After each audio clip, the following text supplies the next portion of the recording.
उपासक एमिन मन तेमिन भगवान, जैसी तुम्हारी मन स्थिति वैसी तुम्हें ये सृष्टि दिखाई देगी। अगर तुम्हारा मन भगवदाकार है तो सब भगवान दिखाई देंगे, तुम्हारा मन कामी है तो सब कामी दिखाई देंगे। एमिन मन तेमिन भगवान, जैसा तुम्हारा मन वैसे ही तुम्हें भगवान का अनुभव। जाकी रही भावना जैसी प्रभु मूर्ति देखी तिन तैसी, इसलिए अपनी भावना को सुधारो। भक्ति का फल है भाव शुद्ध हो जाना। निद्रा, तंद्रा, आलस्य, विक्षेप, संशय, ये जिसके जीवन में अधिकायत है उसका सर्वनाश निश्चित हो जाता है साधना का। नींद पर काबू पाओ, निद्रा के अधीन मत हो, ये बहुत बड़ी शत्रु है, ये भजन का नाश करने वाली है।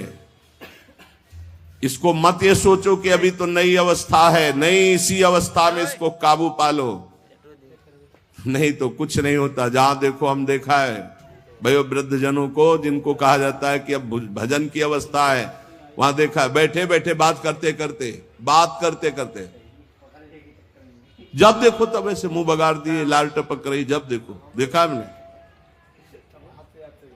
क्योंकि हृदय मलिन है तो तमोगुण का ही राज्य रहेगा, सतोगुण थोड़ी आ जाएगा। यौवन अवस्था में निद्रा को शासन में ले ले, ए विजयी या अभ्यास विजयी कर देता है। निद्रा, तंद्रा, ना नींद है ना जागृत अवस्था है, बेशुद्ध अवस्था सी रहती है। आलस्य, किसी भी सत्कार्य के लिए अंदर उत्साह न रहना। विक्षेप, बार बार भोगों का आकर्षण होना। संशय, ये बातें बिल्कुल साधक के जीवन में नहीं होनी। पक्की बात समझ लो, भगवान को प्राप्त करना कठिन नहीं है, संसार का राग त्यागना कठिन है। और वो सत्संग शुरू है, भगवान ने सत्संग दे दिया है, ये रोज काट रहा है तुम्हारे संसार राग को, पक्का मानना। निद्रा, तंद्रा, आलस्य, विक्षेप, संशय, ये जीवन में साधक के नहीं होने चाहिए। श्रद्धा, भक्ति, नम्रता, उत्साह, धैर्य, थोड़ा भोजन और पवित्र आचरण, पवित्र वस्त्र, पवित्र आसन। कल एक उपासक प्रश्न कर रहे थे कि आसनों का भगवत प्राप्ति में कितना योग है। बहुत ज्यादा योग है, पर सिद्धासन और पद्मासन में बैठने की वो भूल न करे जिसका ब्रह्मचर्य ठीक नहीं है। भूल न करे, नहीं शरीर पीड़ा और रोग से ग्रसित हो जाएगा। ये वायु को संशोधित करके, चर्बी को भस्म करके, शरीर को शांत करके और मन को एकाग्र करके, प्राणों को सूक्ष्म करके भगवत प्राप्ति कराने में बहुत ही सहयोगी आसन है पद्मासन और सिद्धासन। लेकिन उसके पहले ब्रह्मचर्य का नियम नहीं, तो इन आसनों पे बैठने की भूल न करे।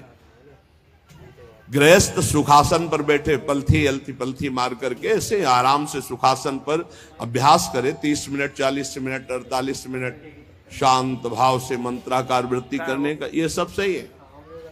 लेकिन 1.5 घंटे, 2 घंटे, 2.5 घंटे, 3 घंटे सिद्धासन और पद्मासन में, गृहस्थ धर्म में जो ब्रह्मचर्य का ठीक पालन नहीं करते, और विरक्त धर्म में ही इस आसनों का विशेष प्रभाव पड़ता है। तो अगर गृहस्थी में ब्रह्मचर्य का पालन कर रहा है तो बैठ सकता है। योग कोई ऐसी चीज नहीं है कि जो चाहे जैसे चाहे ऐसे मनमानी आचरण नहीं, गुरु के समीप, नहीं तो शरीर रोग से ग्रसित होने की संभावना रहती। प्राणवायु बिगड़ जाए तो कई प्रकार के रोग उत्पन्न हो जाते हैं। उपासक को चाहिए आसनों का अवश्य अभ्यास करे, इससे ऊर्ध्व रेता होने में बहुत सहयोग होता है आसनों से, ब्रह्मचर्य का। जैसे आप शांत ऐसे बैठे हैं पद्मासन या सिद्धासन से, अब आपके अंदर वायु बिगड़ेगी, भीषण दर्द शुरू होगा, जांघों में दर्द शुरू होगा, शरीर में विशेष हरकत पैदा होगी, विशेष बिजली दौड़ेगी, एक शक्ति, शांत मंत्र में पूरी वृत्ति। अब वो बिजली जो पावर पैदा हो रही, वो आपकी सुषुम्ना नाड़ी को, जो सीधी 90 अंश के कोण में साधन में बैठा जाता है, सीधे मेरुदंड, सीधे ऐसे, यहां से नापा जाए तो सीधे ऐसे 90 अंश का, वो ऐसे नहीं होना चाहिए। जितने मिनट, 1.25 घंटा, 1.5 घंटा, 2 घंटा, सीधे ऐसे क्या देखो रहे हो? आज्ञा चक्र पर दृष्टि हो आंतरिक या नासाग्र दृष्टि हो, और उसमें बार बार मंत्र लिखा जा रहा हो, चूक नहीं होनी चाहिए। मंत्र की चूक नहीं, बहुत जल्दी लाभ प्राप्त होता है, पर इसके लिए पूर्ण ब्रह्मचर्य की आवश्यकता है। जरा भी चूक नहीं, जैसा कह रहे हैं वैसा प्राण सूक्ष्म होने लगेंगे, मन एकाग्र होने लगेगा, शरीर शांत होने लगेगा, चंचलता रहित।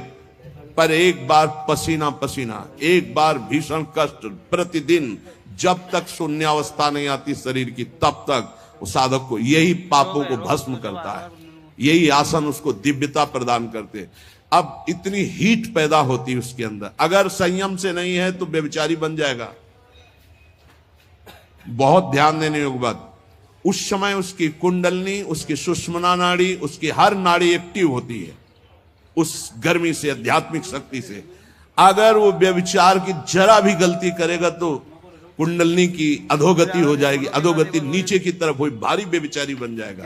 ये ऊर्ध्वगामी जीव ही सुषुम्ना मार्ग संचारी, सुषुम्ना मार्ग से संचरण हुआ, आज जीवन के लिए काम रूपी वेदना से मुक्त हो जाएगा। जीव ही ऊर्ध्वरेता ब्रह्मचारी हुआ, संकल्प ही खत्म काम का, नष्ट हो जाएगा। एक ऐसी परमानंदमय स्थिति योगी की, वही सब बिना कुछ किए ये स्वाभाविक हो जाएगा यदि नाम जब श्वास प्रश्वास से किया जाए। ध्यान रखना, एक इतना कठोर और एक इतना सहज, श्वास प्रश्वास पर ध्यान है, हर समय नाम चल रहा है, वो सब बड़े शीतल प्रकृति से जागृत कर देगा। कुंडलनी जागृत हो जाएगी, सुषुम्ना मार्ग संचारी संचरण होने लगेगा। नाम जप में सब सामर्थ्य विराजमान है। ये केवल प्रवचन की बात नहीं कर रहा, अनुभव की बात कह रहा हूं। पूरे शरीर को झकझोर के रख देती जिस समय कुंडलनी जागृत होती, यौगिक क्रियाओं के द्वारा।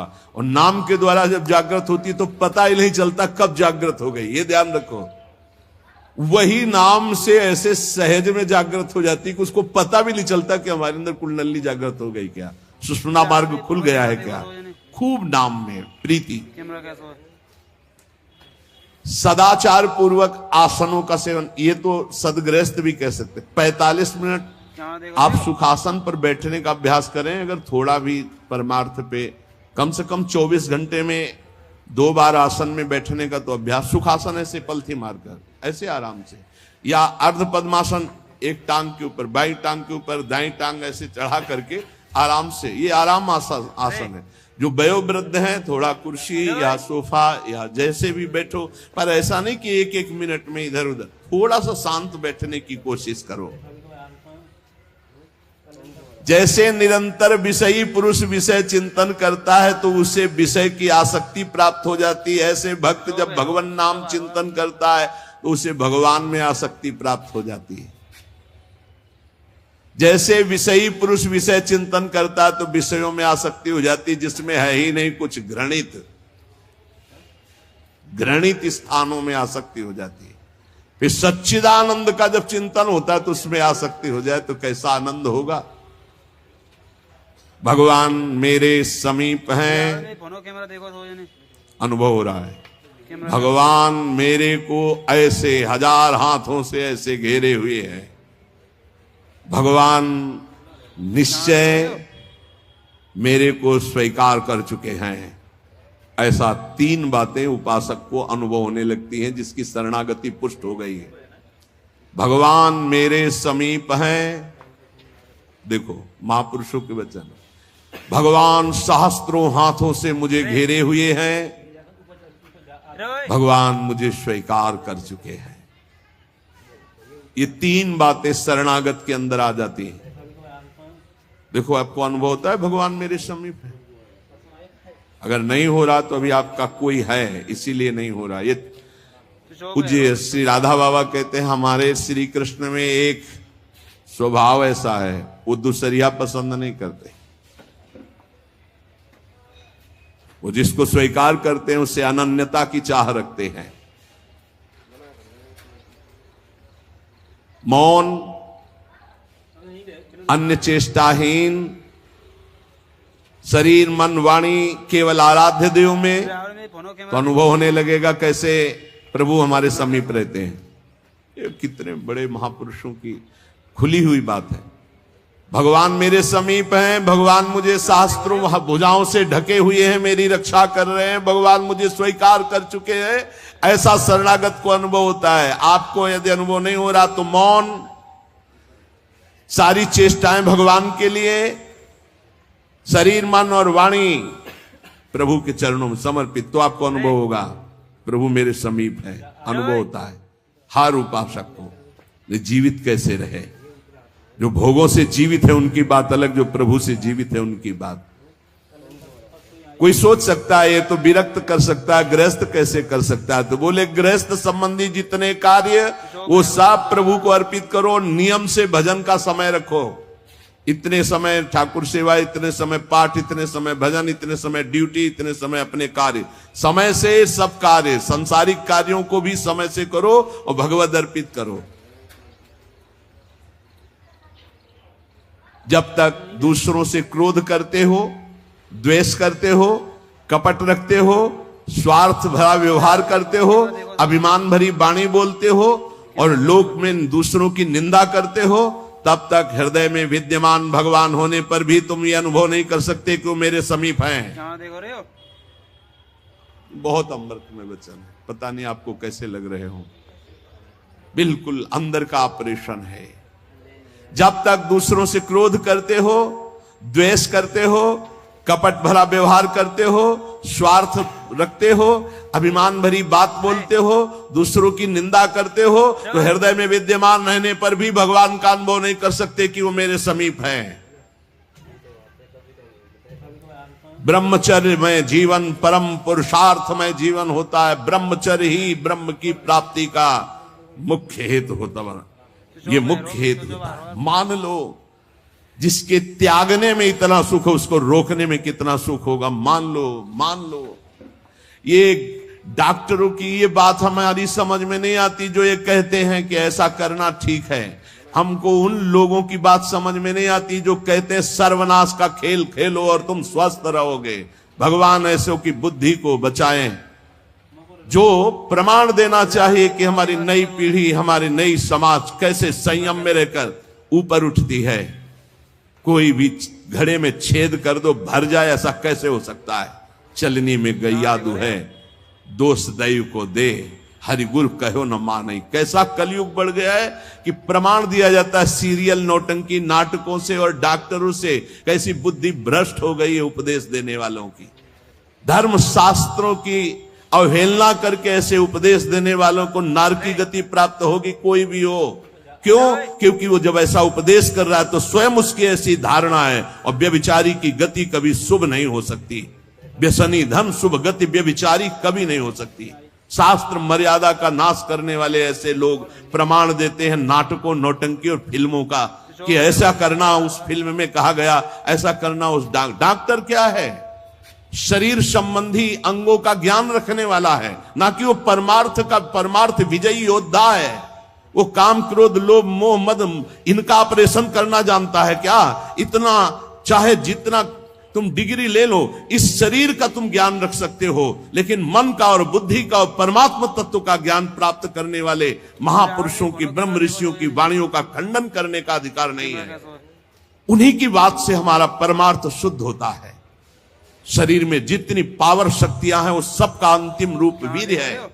सबका अंतिम रूप, सप्तम धातु का अंतिम रूप बनता है जाकर वीर्य। और उस पावर का नाश करने वाला कभी स्वस्थ रह सकता है? कैसी बुद्धि है, कैसा उपदेश है। यहां कह रहे हैं कि परमार्थ की शुरुआत ही ब्रह्मचर्य से होती है। इसलिए चाहे गृहस्थ हो चाहे विरक्त, गृहस्थ तो संयम से संतानोत्पत्ति के लिए भगवत प्रणाम करके, भगवत आराधना करके, दिशाओं को नमस्कार करके, तिथि और समय की योग्यता देख करके संतानोत्पत्ति के लिए भगवत पूजा भाव रखकर वो संयोग किया जाता है, सहवास किया जाता है। और भगवान की प्राप्ति के मार्ग में चलने के लिए इसका संचय किया जाता है।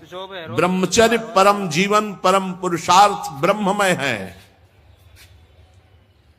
10,000 वर्ष तक ब्रह्मचर्य रह करके कश्यप जी ने जब संतानोत्पत्ति का संकल्प किया तो विनता जी से भगवान गरुण जी का प्रादुर्भाव हुआ। भगवान अरुण जी का, जो सूर्य के सारथी और जो हरि के वाहन गरुड़ जी, अरुण जी। फिर 1000 वर्ष तक रहकर भगवान वासुकी, भगवान शेष, अनंत फणधारी, इनका जब जब वो सहवास करते तो हजारों वर्ष ब्रह्मचर्य रह के तो बलिष्ठ देवता, बलिष्ठ दैत्य सब उन्हीं से प्रकाशित हुए, कश्यप जी से। ब्रह्मचर्य पूर्वक जीवन कई वर्ष व्यतीत करके नाम जप करते हुए फिर संतान, तो चाहे बालिका हो चाहे बालक, वो जगत मंगल करने वाला हो, पशुओं जैसे आचरण से नहीं। ब्रह्मचर्य जिसका ठीक है वही, चाहे गृहस्थ हो चाहे विरक्त, वही परमार्थ पर विजयी हुआ है आज तक। सद्भाषण, सद्विचार, सद्भावना, न्याय निष्ठा,